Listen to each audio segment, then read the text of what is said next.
Alright, I'm sorry, this is a bit improv, so I will be working from a sheet of notes. I hope that doesn't bother any of you. It's quite interesting, I've got two hobbies where people always ask for a free sample. Like martial arts, or like stand-up. You tell people in martial arts, oh yeah, show me something, mate, show me something. So you're really, yeah, tell me a joke. Just of interest, if you've got hobbies, we've got a couple of keen rugby players here. Like, do people come up to you and go, show us your tackle? The conversation we were having about Snapchat the other evening, you probably obliged with no questions whatsoever.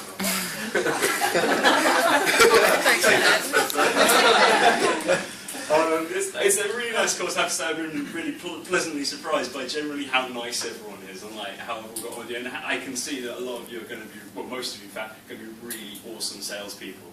I mean, look at Roberto over here, like sort of Napolitan wearing a suit, black shirt, make you an offer you don't refuse. Unlike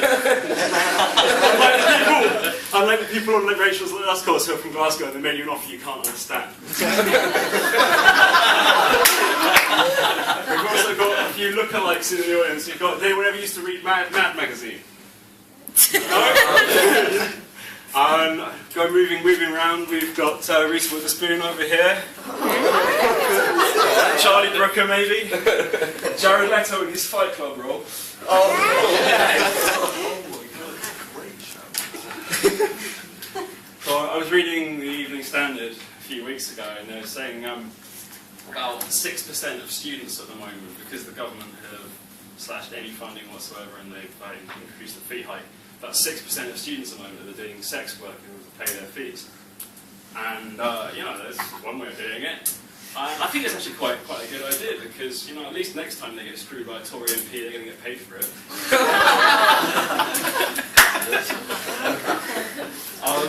I live in South East London by going to Central London a lot, and I like South London because things cost roughly what they ought to cost. But when you're going to Central London, it's just like a middle-class mugging. Like, £5 for a bottle of beer? That sounds very reasonable. I think I'll have one of those. And the biggest symptom of this is toilet attendance. And I was interested to know they actually do have them up north as well now. That's great. But whenever I go in there, like, well, you know, I can wash my hands and dry them without your help. And the fact that you're asking for a quid for it, basically you're trying to guilt me, aren't you? Like, I know it's a difficult job, but seriously, £1 for what takes you less than a minute, that's not reasonable. So I reckon we should make them work. I reckon next time, guys, next time try this. When you're in there, go into your cubicle, you're sitting down, sit there for a little while. Yeah. Mate, can you help me? I've fallen in! That joke has got a lot easier because, as I mentioned to some of you, in the last 18 months I've lost 3.5 stone. So where I normally do sets and not wearing a suit, I usually do it in jeans, and the pair of jeans is now so baggy because I lost weight after getting out of a pretty long-term relationship. I got a bit depressed. I decided to get back to the gym. So yeah, and now that pair of jeans that I do the feeling, so nice and easy to do because it's enough room for another guy, which coincidentally is why the relationship finished.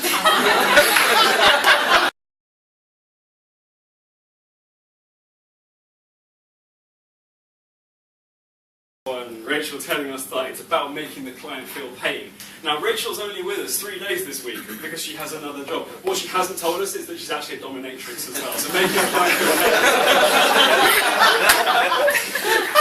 I liked another one of Alex's, trying to sell us, it's a big house in the sky with as much room as you need there to be. Now, I'd probably, if you approached me with that, I'd probably give the same response that I give to Jehovah's Witnesses when they approach me with the same thing. I don't want to watch Tower. I appreciate you've got a nice product, but it's not what I'm interested in. And the other one, another great one from Rachel. Learning by doing is the best way. Now, I gather for like about 95% of professions that's probably true, but if you're a suicide bomber, you better get it right the first time. There's a lot of stuff in the last year or so about celebrity paedophiles, and I know it's difficult to feel empathy for people, but as an amiable guy, you know, feeling empathy is what I do. You've got to see both sides of the situation. How difficult, how shitty must it be to be just a regular paedophile? You've got like your bag of Werther's Original, your windowless van, and vague promise of poppies, and then some guy rolls up, he's got sports car, all that jewellery, and he'll give you anything you want, the dream of your life, and a little medal. You've been a lovely audience. I've been going a bit bluer than maybe you were expecting, but that's pretty much my normal one. The cut the worst ones out. Normally I like to do a joke about the Warsaw basketball team, but because it's quite a PC work environment, I'm not going to touch that one. No, go for it. You want to offend me.